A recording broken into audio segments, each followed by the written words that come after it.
Hello children, do you know that animals live in water as well? Do you eat fish? Yes? Do you like it? What kind of fish do you eat? Mackerels, sardines, pomfrets? What else? Crabs? Okay. Sardines? Alright, let us see today what type of animals live in water. It's mostly fishes, okay, different type of fishes live in water. Now what are the different type of fishes? Seahorse. Look at this, it looks like a horse, right? Therefore its name is seahorse. Crab, fish, jellyfish, whale. Do you know this is the biggest water animal? The blue whale is the biggest water animal. Shark. Shark is the most dangerous water animal. It can eat us. Then turtle. Dolphins. These dolphins are friends of human beings. They are men and they are the friends of human beings. Okay. You also can make friendship with dolphin. You can have if you have a big swimming pool, you can have dolphin as your friend in the water. Okay. Then starfish. Octopus.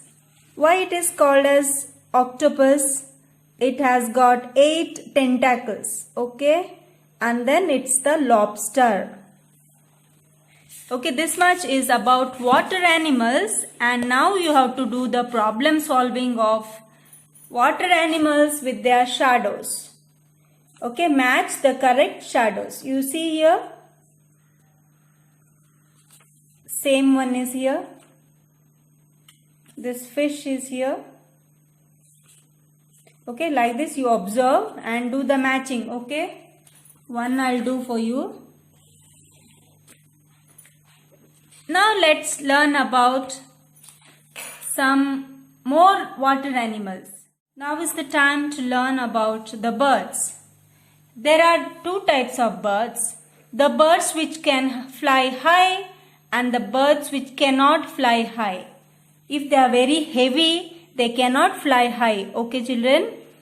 Now sparrow, owl, thrush, eagle, pigeon, crow, flamingo, vulture and parrot. These are the birds which can fly high in the sky. There are some birds which cannot fly high. Do you know which are they? They are duck, hen, peacock. And this ostrich cannot fly at all. Kiwi and penguin. These are the birds which cannot fly, and duck, hen and peacock, they cannot fly high. They can fly only a little bit. Now it's the time to do the coloring. You see here there is a beautiful peacock. Do the color combination, same color combination to color this picture. Alright. Now let's learn something more about the insects. Do you like insects? Do you have insects in your house? Ants are there, ants. Cockroach. Ladybird, honeybee, grasshopper, mosquito. These are the regular visitors of our houses, right? Okay, ladybird you will find it in the farm, whereas the other things are in your house. They will appear in your house and they will disappear from your house. So do you get frightened to see the insects? Especially when the lights are on at night. Many insects will come, get attracted to the light, and they'll come and get burned in the light. Now there is a beautiful picture of the ladybird. Isn't it colorful? Yes. The activity for you here is the ladybird has dash legs. 1, 2, 3, 4, 5, 6. How many legs does a ladybird have? It has 6 legs. Hello children, hello parents, how are you all? In the last episode or class, I had discussed with you about good touch and bad touch. Today, along with this, let us learn something more, that is keeping good secrets and bad secrets. Suppose there is a birthday party in your house and you don't want your parents to know about the birthday party that you have enjoyed. Then that you want to give a surprise. Then that could be the good secret that you're going to keep. Okay? But suppose you have fallen down, you have got hurt in your legs or thighs or your stomach or your back, then you should not keep that one as secret. You have to tell your parents that you fell down and you got hurt. Okay? This is the difference in good secrets and bad secrets that you will find on page number 16 in your book of wellness. Okay? Then about health and development. Now you are 4-year-old. Okay? 2-3 years ago you were a baby. You were a toddler. Okay? The mother used to feed you. Yes?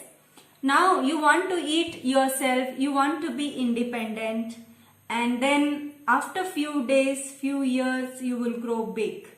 When you grow big, what happens? You learn to take up responsibilities. Now instead of seeing how your parents take up responsibility for you, what's your duty? Parents must make the children aware of their responsibilities. Allow them to do their work by themselves, like doing their homework, opening their books, learning something new, or cleaning themselves, taking bath, or having their food, drinking water, or any activity that has to be done at a particular time. It has to be done with discipline. Time sense should be there for children. That is what we can teach our kids in the young age itself. A disciplined mind and a disciplined body can help the children and adults to get a great amount of a super fabulous success rate in the undertakings, in all the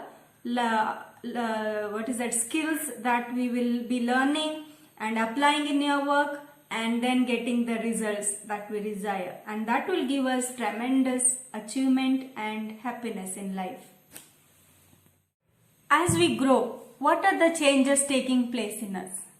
When the child is small, it likes to drink milk, it likes to eat ice cream or chocolates or any sweet things it likes to eat.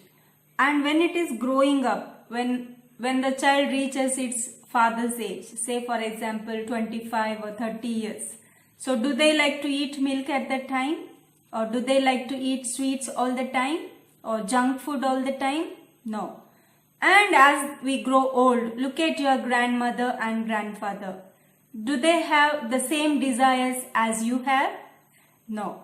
So as we grow in our day-to-day life, our likes and dislikes keep on changing. Look at the seed that is sown in the field. What happens to the seed? It will grow into a new shoot and a new root. Slowly leaves will come out, and then it will grow into a plant giving up branches, and then as it grows big, it will start yielding flowers and fruits, and then after some time it will die. So from birth to death, in this lifespan of ours, in this short lifespan of ours, we have to do our life meaningful. Okay children, so have a lovely day, enjoy your day, do your work and make your parents happy. That's what I want to tell you on this special day.